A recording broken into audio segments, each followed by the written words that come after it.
in a small town, within the quiet charm of an old-fashioned diner.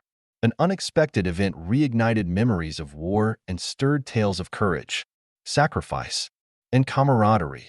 Thomas Walker, a 91-year-old veteran, after decades of silence, finally rose to his feet, not just to defend the values he once fought for, but to pass down a precious legacy to the next generation. Yet, as old friends reunited, no one could have predicted that what seemed like an ordinary evening would turn into an emotionally charged confrontation, leaving behind a message that would resonate forever. Sacrifice isn't just about war. It's about how you live every single day. Get ready, because this story will challenge you to reflect on the true value of loyalty and bravery. Thank you for supporting the channel, and stay tuned for more captivating tales at Mr. Wisdom Story.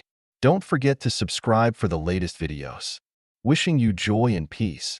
The warm summer sunlight bathed the weathered face of Thomas Walker as he steered his old pickup truck into the parking lot in front of Ruby's Diner.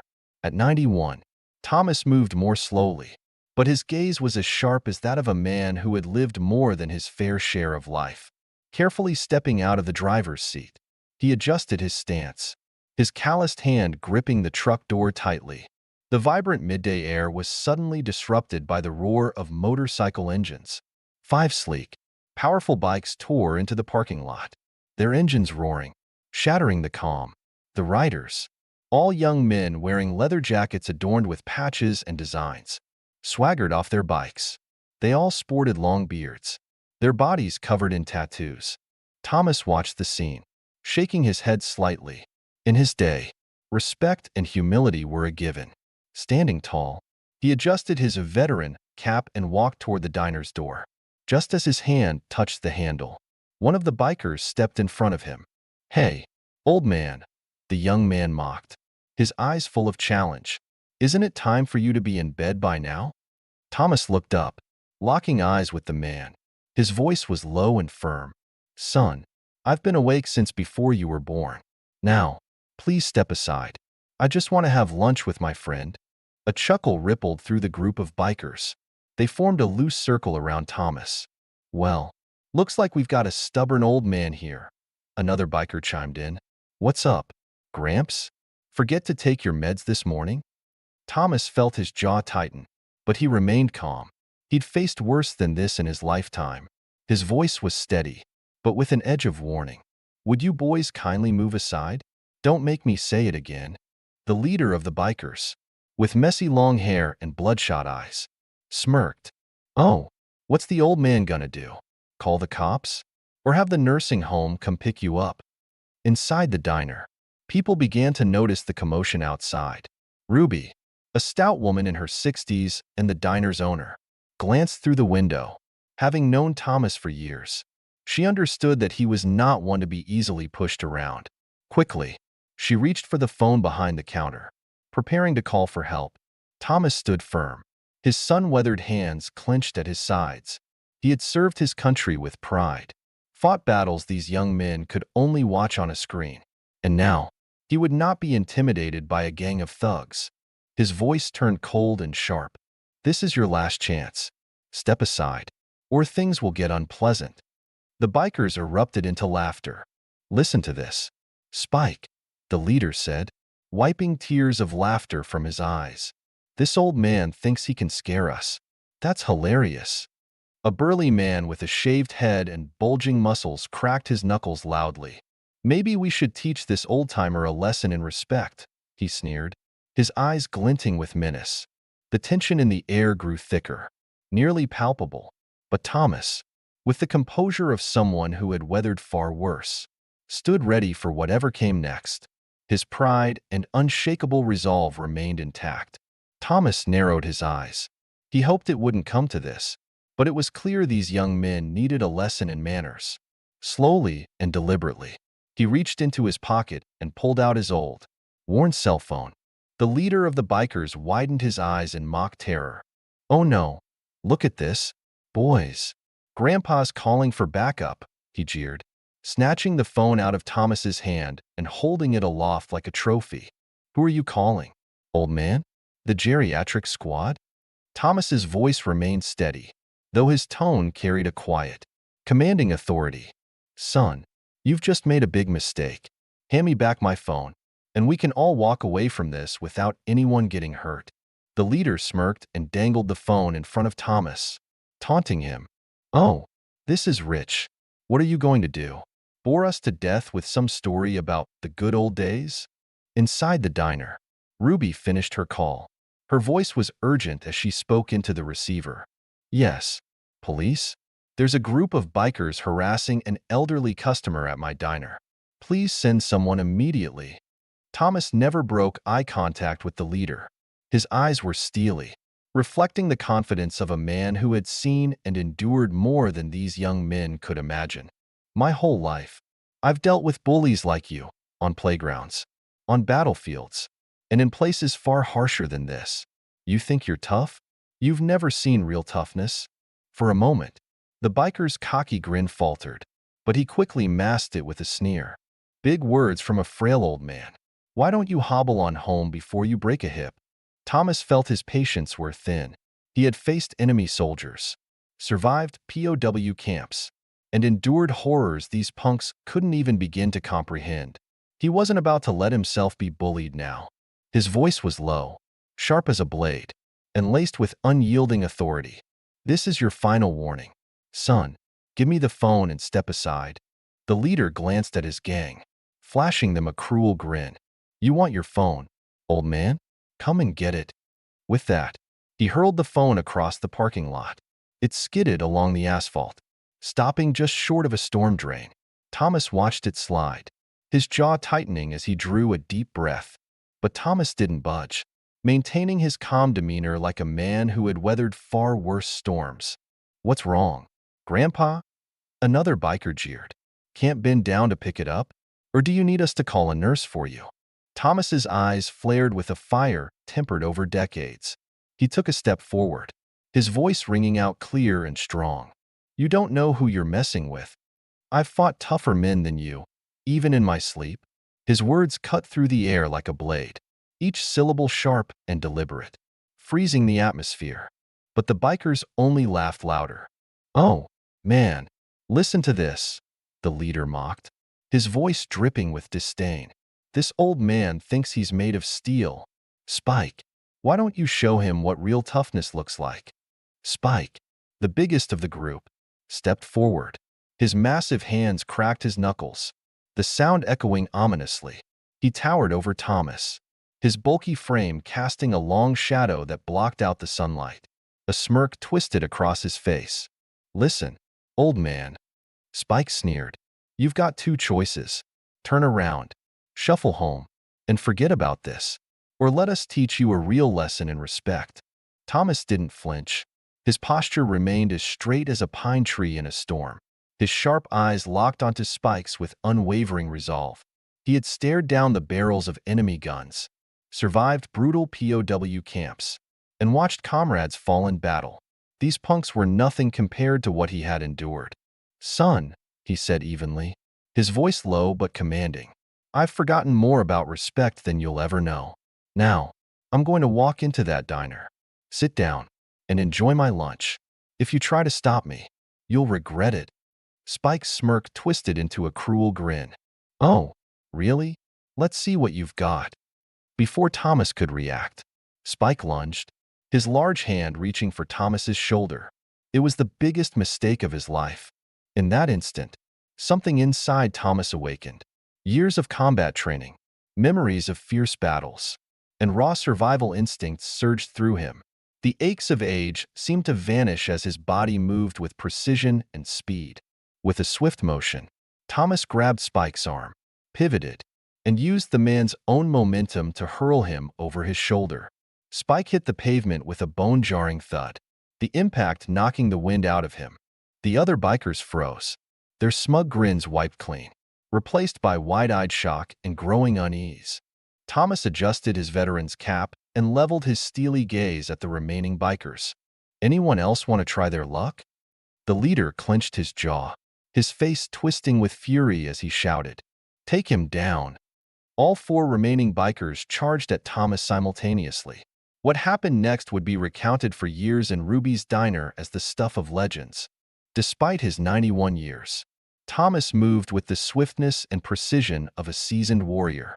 He dodged, blocked, and countered with an expertise honed in battle. One biker doubled over from a sharp elbow to the ribs, gasping for air. Another crumpled to the ground, clutching his knee after a well-placed kick. The leader swung a wild punch, but Thomas sidestepped gracefully, seized his arm, and used his momentum to throw him to the ground, knocking over two more bikers in the process. In less than a minute, all 5 bikers lay sprawled on the pavement, groaning in pain. Some clutched their stomachs, others their knees, but none dared to meet Thomas's gaze. Standing tall, his breath steady but his eyes burning with intensity, Thomas scanned the down group. His voice cut through the silence like a final verdict. What's the lesson for today? Not every old man is easy to push around. Inside the diner, the stunned patrons erupted into applause, their cheers filling the air as though they had just witnessed a championship fight. Ruby, still clutching the phone, stared in disbelief. She spoke into the receiver, her voice trembling with amazement. "You're not going to believe this. My elderly customer just took down 5 bikers on his own." Thomas walked calmly toward his fallen phone. He bent down, picked it up, and brushed off the dirt. Inspecting the screen, he gave a slight nod, satisfied it was still intact. Turning back, he faced the groaning bikers struggling to get up, each of them wincing in pain. His gaze swept over them like a general surveying a defeated enemy. Thomas's voice rang out, deep and resonant yet sharp, like a warning bell. "It seems we still have some unfinished business." His eyes cut through the smeared and bewildered faces before him, and in that moment, his mind drifted to another time, another place. It was 1953. Thomas was just a young soldier stationed in Korea, amidst a brutal war whose memories time could never erase. Vivid images surged back as though it all happened yesterday. He recalled himself and his unit pinned down by enemy fire, trapped in a cold, muddy trench. Ammunition was running low, and hope felt like a fleeting shadow in the suffocating air thick with gunpowder and blood. "We're not going to make it." Hawk, his closest comrade, wheezed, clutching a bloody wound on his side. His eyes brimmed with fear, but Thomas wasn't shaken. Giving up had never been an option for him. His gaze swept over the young faces around him, boys, not men, unprepared for the grim specter of death in such a merciless battleground. Thomas knew he had to act. Taking a deep breath, he tightened his grip on his rifle, his voice calm but commanding as it broke through the chaos. "Listen to me. We didn't come here to die in this damn hole. We're all getting out of here. All of us." With unyielding courage, Thomas led a daring counterattack. They charged through the hail of bullets, shattered enemy lines, and found a way to escape. It was an extraordinary act, a moment etched forever in his memory and those of his comrades. It earned him the prestigious Silver Star and, more importantly, the unwavering loyalty of his unit. Now, in the present, Thomas's gaze flickered to his veteran's cap, where the small silver star pin gleamed faintly. It served as a quiet reminder of the lessons he'd learned in his youth. Never give up, never leave anyone behind, and always stand against injustice. Across town, Thomas's grandson, Nathan Walker, was facing a different kind of turmoil, but just like his grandfather, Nathan carried the blood of a warrior. Nathan had just finished his shift at the local VA hospital. At 35, he had followed in his grandfather's footsteps, serving 2 tours in Afghanistan before becoming a nurse dedicated to helping fellow veterans, men and women he considered his second family. As he hung up his jacket, Nathan received a text from his mother. "Have you heard from Grandpa today? He's not answering his phone." Nathan frowned. It was unlike Thomas Walker, his 91-year-old grandfather and a rock of resilience, to ignore family calls. He always answered, no matter the circumstance. A sense of unease crept into Nathan's chest. He quickly texted back, "I'll stop by the diner to check on him." Nathan knew his grandfather's routine well. Rosie's Diner was Thomas's second home, a place of comfort and connection where he shared stories with the townsfolk. As Nathan drove toward the diner, He couldn't help but reflect on his grandfather. To him, Thomas wasn't just family. He was a mentor, a friend, and a model of honor and integrity. The war stories Thomas shared always ignited a spark in Nathan's soul. But what Nathan admired most was how his grandfather lived, with dignity, principle, and an unyielding stance against injustice. Pulling into the parking lot, Nathan immediately noticed something was wrong. A crowd had gathered outside the diner, their attention fixed on the center of the commotion, where his grandfather stood face to face with a group of rough-looking bikers. The sight pulled Nathan back to his childhood, sitting on his grandfather's knee, listening to stories of courage and camaraderie from the war. "Remember, Nathan," Thomas had said, his eyes alight with wisdom. "It's not the size of the dog in the fight, but the size of the fight in the dog." Now, seeing his grandfather standing tall amidst the chaos, shoulders squared and eyes unwavering, Nathan knew Thomas had lived those words every day of his life. Despite his advanced age and smaller stature compared to the burly bikers, Thomas radiated a strength that commanded respect. Nathan parked the car, ready to rush in and assist. But something about the way Thomas stood made him pause. His grandfather's shoulders didn't tremble. His gaze didn't falter. This was Thomas's battle to fight, and Nathan knew better than to intervene. Taking a deep breath, Nathan stepped out of his car and hung back to watch. He understood that his grandfather's lessons weren't just about strength. They were about confidence, trusting that each person has the power to defend themselves when it truly matters. This moment wasn't just a test for Thomas, it was a lesson for Nathan, a generational echo of the Walker family's indomitable spirit. Nathan observed, a mix of worry and pride swelling within him, as his 91-year-old grandfather prepared to face down the threatening bikers. Whatever happened next, one thing was certain: Thomas Walker was not a man who could be easily defeated. Thomas stood firm, his expression calm yet razor-sharp. As the bikers began to recover from their shock, the disbelief of being bested by an old man quickly gave way to an undercurrent of fury. The leader, blood still dripping from his nose, glared at Thomas with seething hatred. "You're dead, old man. You hear me? Dead." Thomas remained unfazed, his voice cold and commanding as he responded, "Son, I've heard threats like that since before you took your first breath. Not a single one came true." The leader stepped forward menacingly, but Spike, the largest of the group, grabbed his arm and rasped, "Leave it. We should walk away. This isn't worth it." "Shut up." The leader jerked his arm free, turning back to Thomas with a fiery glare. "You think you're tough, old man? All right, boys. Let's show him what real pain feels like." The bikers immediately spread out, forming a loose circle around Thomas. His seasoned eyes swept over each of them, assessing the threat. He knew that surprise had granted him victory once, but this time, the odds of defeating 5 younger, stronger men were slim. Inside the diner, Rosie watched anxiously through the window. Over the years, she'd heard countless stories of Thomas's heroic exploits, but hero or not, he was still a 91-year-old man facing a gang of violent bikers. Outside, Thomas's mind worked as sharply as it had in his youth. He'd faced greater challenges in the past, but those were in his prime. Yet, one thing remained certain: these men needed a lesson in respect, and he was the one to teach it. Drawing a deep breath, his voice rang out, low yet steely, "This is your last chance. Boys, walk away now, and we'll forget all about this." The leader let out a grating, ugly laugh. "Forget? Oh, no, old man. We're going to make sure you never forget this day. Not until your last breath."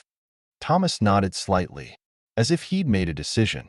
Slowly, he pulled out his phone and pressed a single button. The leader sneered mockingly. "What's this? Calling an ambulance? Good idea. You're gonna need it." But Thomas wasn't calling an ambulance. The phone rang twice before a gruff, commanding voice answered on the other end. "Walker here. What's going on, old man?" Without taking his eyes off the bikers, Thomas spoke calmly into the phone. "Charlie, you remember that little debt you owe me for saving your life in Korea? Time to repay it." At that, the bikers faltered. The smug confidence in their expressions began to waver as Thomas's words landed like thunder, filling the tense air with an undercurrent of unease. The bikers exchanged uncertain glances. "Who's this guy talking to?" one muttered. The leader scowled, stepping closer to Thomas. But before he could speak, the same gruff voice from the phone suddenly boomed through the speakers of Rosie's diner. "Walker, what's the situation?" Thomas, standing tall like the veteran warrior he was, lowered the phone slightly, a faint smile tugging at the corners of his lips. "Just calling a few old friends. Son, care to rethink your position?" The leader snorted, feigning composure though his voice betrayed a hint of nervousness. "Old friends? What? A bunch of retirees? We're not scared of your little knitting circle, old man." Thomas's eyes locked onto his, unyielding and steely. "Oh, I think this time you will be." Before the bikers could react, a thunderous roar of motorcycle engines shattered the stillness, the sound growing louder by the second. The leader spun around, his bravado draining as he saw a massive convoy of motorcycles pouring into the parking lot. These weren't ordinary bikes. The deep, guttural growl of Harley-Davidsons reverberated like the battle cry of an approaching army. The sight of the riders, many older but undeniably formidable, left the bikers frozen, their circle breaking apart under the weight of impending dread. The arriving motorcyclists were no reckless youth, but men forged in the crucible of life and death, clad in leather jackets adorned with Vietnam veteran patches. They carried themselves with an air of calm authority and unwavering dignity. Leading the group was a man close to Thomas's age, his weathered face bearing the marks of a lifetime spent under sun and wind, crowned by a thick, white mustache, riding a gleaming black Harley. His sharp eyes scanned the scene before him. The group encircled Thomas and the bikers in a tight formation, their presence palpable. The bikers' confidence crumbled, replaced by visible confusion and fear etched onto their faces. The man on the black Harley dismounted slowly, though his movements betrayed the stiffness of age. Each step exuded undeniable authority. "Hello, Hawk," he said, his voice warm yet firm.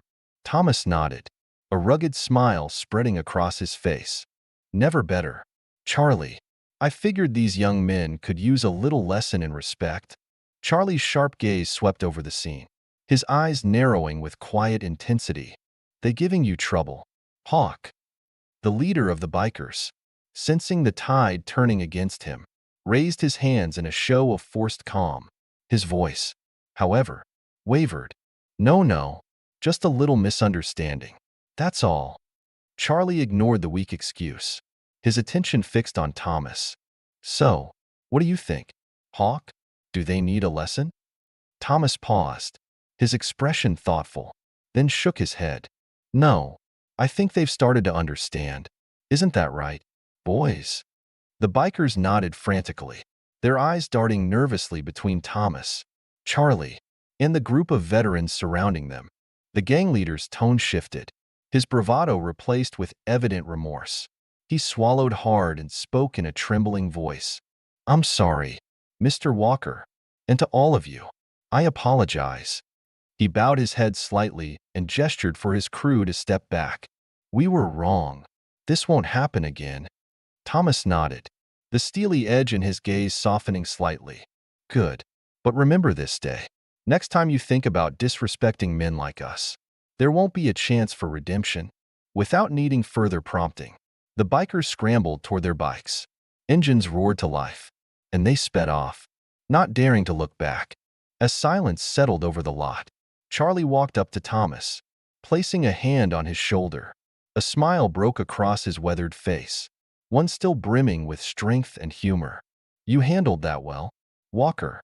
Still, I have to admit, I'm a bit disappointed we didn't crack a few skulls." Thomas chuckled, a sound low and confident. "The day's still young, Charlie. But for now, let's head inside. I'll treat you all to a round. And I'm sure Rosie's got some of that apple pie you all love." The group of veterans laughed heartily, the earlier tension melting into camaraderie and warmth. One by one, they filed into the diner, clapping Thomas on the back in silent gratitude. As Thomas turned, he spotted Nathan standing by the car, his eyes filled with admiration and pride. Thomas gave him a quick wink, motioning him over. "Come on, kid. It's been a long day." Nathan followed quietly, his heart swelling with emotion. Inside Rosie's diner, Nathan couldn't help but stare in awe. The men who had once fought alongside his grandfather now sat around the tables, savoring every bite of apple pie and exchanging stories punctuated by booming laughter. Rosie, her familiar apron tied snugly around her, flitted from table to table, pouring coffee and slicing more generous portions of pie for her special guests. Nathan slid into the booth across from Thomas, his wide eyes still filled with wonder. "I can't believe it. Grandpa, these men, who are they?" Thomas looked at his grandson, a knowing smile in his eyes. "Nathan, you remember the stories I've told you about the war? The people in those stories, they're not just characters on a page. They're real men, with real lives, bound by a loyalty that nothing could ever break." Charlie, seated at a nearby table, overheard the conversation and let out a hearty laugh. Leaning over, "Your grandpa's a humble man. Kid, do you have any idea what he's done?" Thomas frowned slightly, his expression turning serious. "Charlie, that's enough. Those days are behind me. The boy doesn't need to hear all that." But Nathan leaned forward eagerly, his eyes shining with curiosity. "No, Grandpa, I want to know. Please, tell me." Thomas studied Nathan for a long moment before letting out a quiet sigh. Finally, he nodded, his voice soft but tinged with deep emotion. "All right, but remember, this isn't just a story. It's the truth." And so, Thomas began recounting the tale of the Battle of Chosin Reservoir, a story of courage, brotherhood, and unforgettable sacrifice. As Thomas spoke, memories of the battle and his fallen comrades flooded back like an unstoppable tide. To Nathan, his grandfather wasn't just the kind man who taught him to fish and bought him ice cream. He was a silent hero who carried the weight of his past with grace. As Thomas Walker continued his account of the brutal battles of the Korean War, Rosie's diner fell silent. It wasn't just the veterans who listened intently. Even the civilian patrons stopped what they were doing, drawn into his words. It was December 1950. Thomas's voice dropped, heavy with feeling. "We were surrounded by Chinese forces outnumbering us 10 to 1. The temperature fell below -30 degrees. Men froze to death in their foxholes." He painted a vivid picture of survival, a desperate fight to escape the encirclement, carrying their wounded comrades along the way. "We made a promise." Thomas paused, his voice catching. "No one gets left behind. Not ever." Nathan sat across from his grandfather, his gaze unwavering, his emotions raw. The man who had always seemed like just a regular grandpa now appeared larger than life. A true hero who had endured unimaginable trials while preserving his humanity. Charlie, Thomas's old friend, chimed in, his voice brimming with pride. "Your grandpa saved my life in that battle. He carried me on his back for miles, even with shrapnel in my leg. He told me straight up he wasn't letting me become dessert for the Chinese." Thomas simply smiled and waved it off.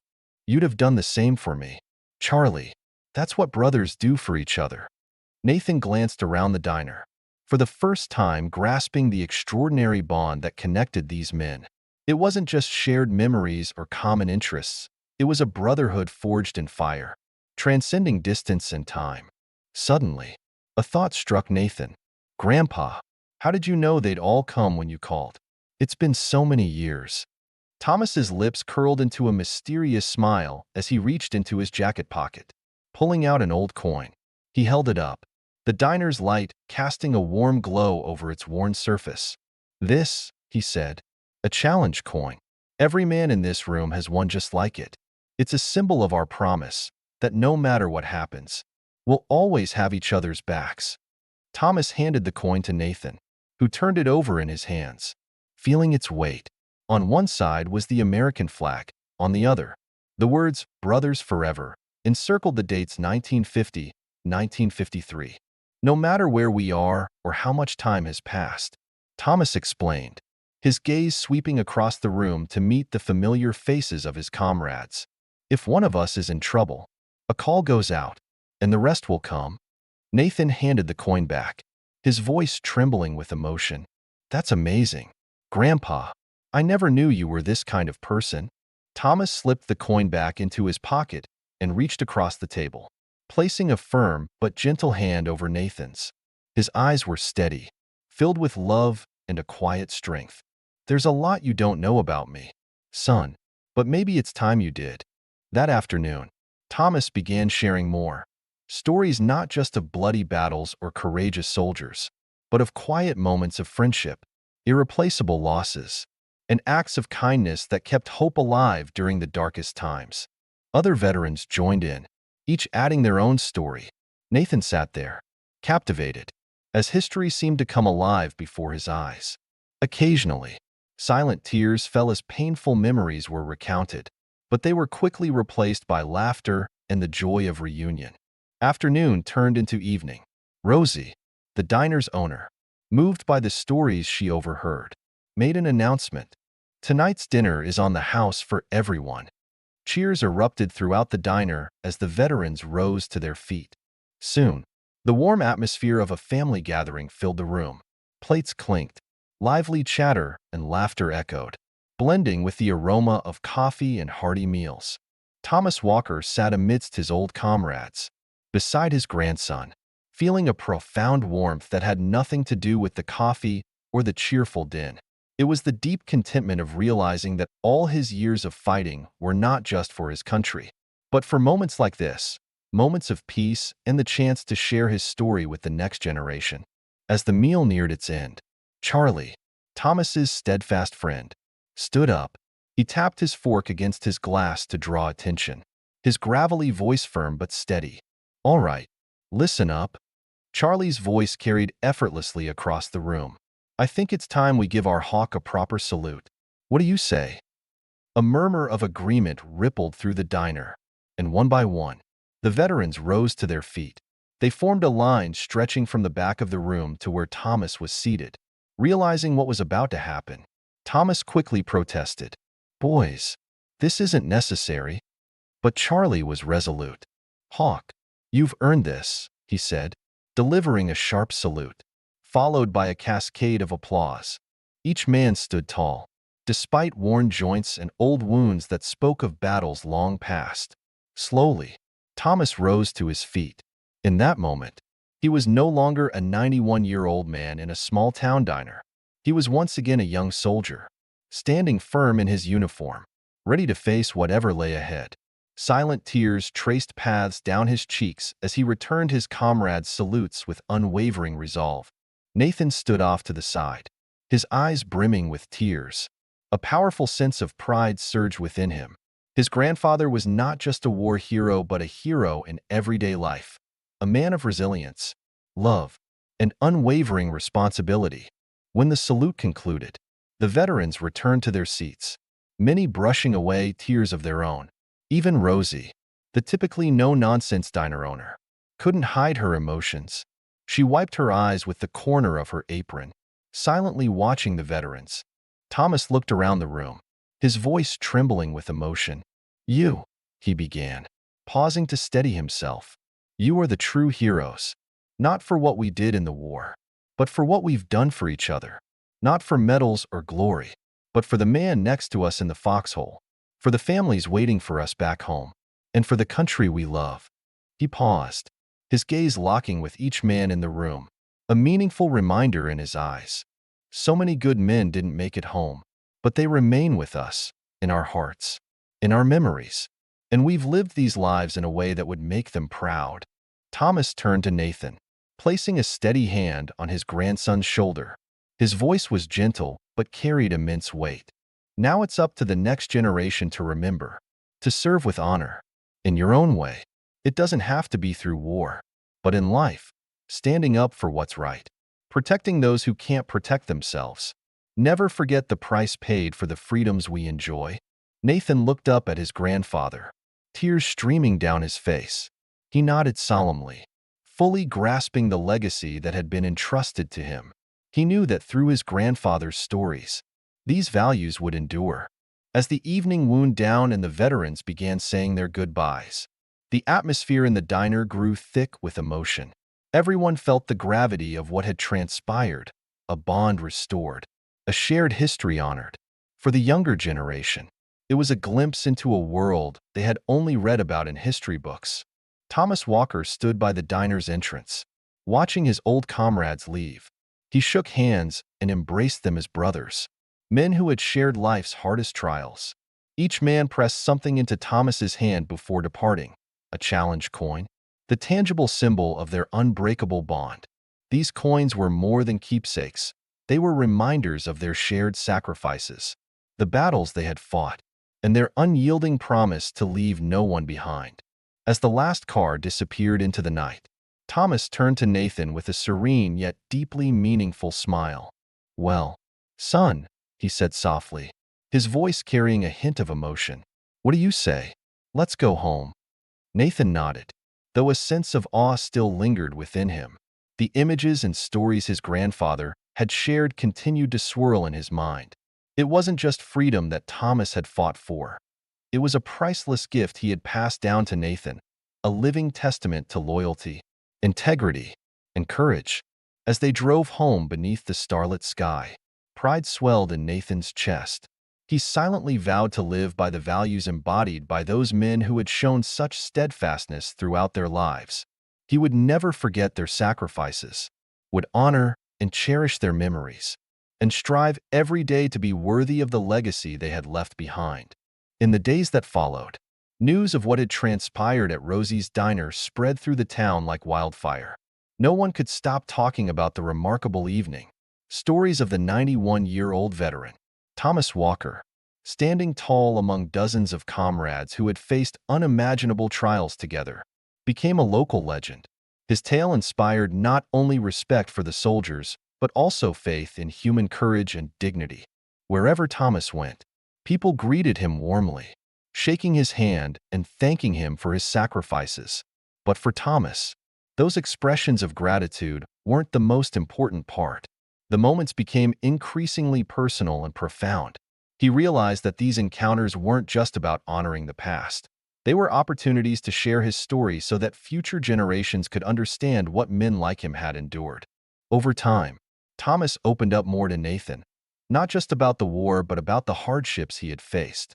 Stories of fear, loss, and impossible decisions made in the shadow of life and death held Nathan's rapt attention. He asked questions, eager to learn, and gradually understood that the values his grandfather was passing down were invaluable lessons, not just about history, but about how to live in the present and prepare for the future. One sunny afternoon, a week after the diner gathering, Thomas and Nathan sat on the porch of their old family home, surrounded by a landscape rich with memories. The golden sunlight bathed everything in a gentle glow. Thomas held a small box in his hands. He looked intently at his grandson before handing it to him, his voice calm yet filled with emotion. "I have something for you," Thomas said, his tone gruff but affectionate. Nathan opened the box to find Thomas's challenge coin. His eyes widened in surprise. "Grandpa, I can't take this. It's yours," Nathan said, his voice catching with emotion. Thomas shook his head, his gaze firm yet kind. "It's time I passed it on. Nathan, you may not have served in the military like I did, but you've served in your own way. The way you care for patients at the VA, the respect you show others, the values you uphold, these are exactly what this coin represents." Nathan carefully lifted the coin from the box, feeling its weight in his palm. It wasn't just a piece of metal. It was a tangible link to his grandfather's past, to the bonds of brotherhood he had witnessed at the diner. "Thank you, Grandpa," Nathan said softly. "I'll treasure it always." Thomas nodded, his expression shifting to one of solemnity. "Remember this, son. That coin isn't just a keepsake, it's a reminder. Some things are worth fighting for. And true strength doesn't come from muscles or loud words. It comes from standing up for what's right, even if you stand alone."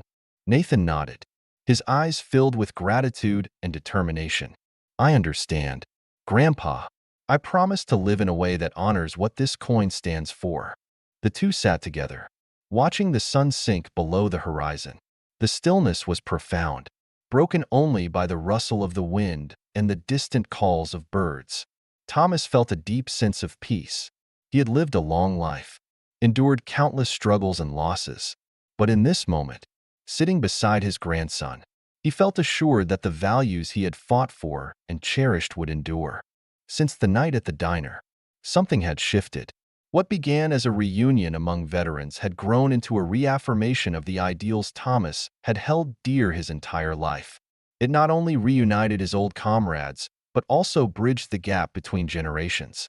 From that moment on, a renewed sense of resilience, respect, courage, and brotherhood took root. As the last rays of sunlight faded from the sky, Thomas smiled to himself. At 91, he knew his work wasn't done. There were still stories to tell, lessons to impart, and a legacy to hand down to the next generation.